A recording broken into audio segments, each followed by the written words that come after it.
ne veux pas être un fardeau pour mes proches, être un poids pour mes proches. C'est une phrase qu'on peut entendre assez souvent de la part des personnes qui souffrent de sclérose en plaques. La hantise, c'est de devenir un poids pour l'entourage. Et il y a même certaines personnes qui ne supportent pas leur état. Si, dans certains cas, il y a des personnes qui ont demandé à être euthanasiées, ils sont partis dans d'autres pays où on pratique l'euthanasie, parce qu'elles ne supportaient pas d'être un poids pour leurs proches, parce que c'est des personnes qui étaient peut-être très dynamiques, et bref. Voilà, alors après c'est un choix personnel, hein, c'est du moment où elles vont dans les pays où c'est autorisé, et qu'elles sont, que c'est leur souhait, on n'a pas apporté de jugement. Mais c'est quelque chose qui peut être difficile à vivre, de se sentir comme ça vis-à-vis des proches, et de se dire, voilà, je suis en perte d'autonomie et j'ai pas envie de ça. Alors moi, je ne veux pas me sentir être un poids pour mes proches, parce que j'ai beaucoup de proches, on va dire. Depuis que ma mère est morte et mon père est parti 11 ans de retraite, les proches que j'ai, c'est ma tante et mon oncle. Et quelque part, ils acceptent comment dire, plutôt bien ma maladie. Et il n'y a pas je ne sens pas de pression du style, je vais vous donner un exemple.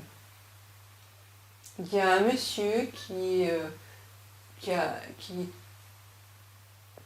tétraplégique, enfin, suite à un accident de voiture, il est en fauteuil roulant, très handicapé, il ne peut pas du tout se déplacer tout seul, et Jaya s'occupe de lui, ainsi que toute personne, et il est, comment dire, alité pratiquement tout le temps, il passe de la position allongée à la position assise, et quand il sort de chez lui, c'est pour aller à des rendez-vous médicaux principalement, et il a une fille.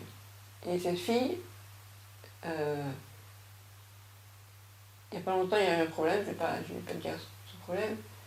Et sa fille, elle a réagi en disant, oh, il va arrêter de faire chier, quoi. Presque, c'était, ça l'emmerdait, quoi, de devoir s'occuper de son père. J'ai envie de dire, mais attends, mais si vraiment, c'est chier de t'occuper de ton père qui est handicapé, eh bien, elle le fait pas. Je trouve, moi, personnellement, là, on paye des aides de vie, on a des médecins, on a un entourage qui doit être bienveillant à notre égard. C'est pour que la famille, notre propre famille, porte un regard sur nous qui est, oh, bien, elle fait chier encore. Ah, il faudra que je table la fille, là, ma fille, ou mon père, enfin, je vais occuper de lui, oh, c'est un bon. Et bien, à ce moment-là, autant qu'il nous oublie, quoi. Parce que c'est vraiment très très désagréable de se sentir un poids pour les proches. Et j'ai envie de dire, aux personnes qui pensent que ça va être un poids pour leurs proches, eh bien, pensez pas comme ça, pensez à vous. Soyez un peu égoïste. Et les proches, si ça les emmerde, ils partiront, ils ne s'occuperont pas de vous, et à la limite, ils te leur écoutent. Si vraiment je deviens impossible à vivre, casse-toi, enfin, t'occupe plus de moi, quoi. Mais après, moi, je vous parlerai dans une autre vidéo d'aidant et sauveur, c'est pas pareil. On peut être aidant, proposer son aide, mais être sauveur, non. Je ne sais pas si vous voyez bien la distinction.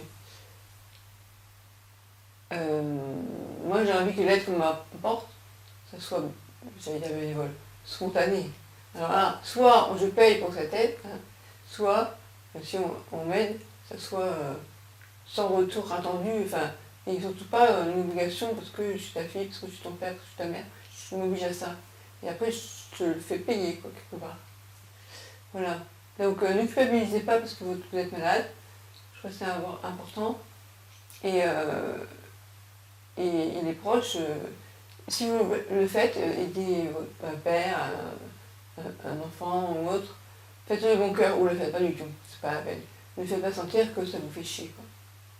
Voilà, c'est ce que je pense. Alors, dites-moi ce que vous en pensez. Et c'est comme ça qu'après on risque de basculer vers la maltraitance. Il ne faut surtout pas, en tant que personne handicapée et vulnérable, laisser faire ça, quoi. Se laisser juger, enfin, comme on dit, ah, secoue-toi un peu, tu m'emmerdes, ah, faut toujours s'occuper de toi et tout. Je veux dire, un handicap est difficile à vivre. Si en plus l'entourage est malveillant, moi, cette personne, en l'occurrence, elle a eu affaire à une infirmière qui était maltraitante et où, au final, il s'en est dépatouillé. Après, c'est le médecin qui passe à côté de choses importantes et qui l'infantilise, quoi. C'est bon, un handicapé, on n'est pas des enfants, quoi. Et au final, elle a passé à côté des choses qui auraient pu lui coûter la vie, quoi. Donc je ne vais pas parler de lui, c'est un exemple, si je le cite lui, c'est parce que je trouvais que c'était un exemple assez parlant.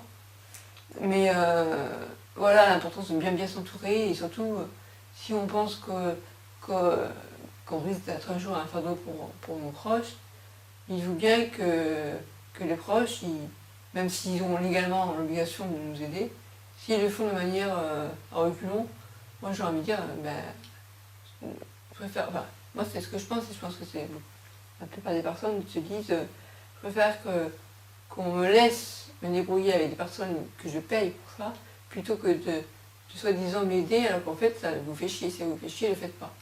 Moi je vois mon frère, mes deux frères d'ailleurs, ils s'occupaient de moi. Eh bien, je préfère encore qu'ils s'occupent de moi plutôt que de venir pour une mauvaise raison.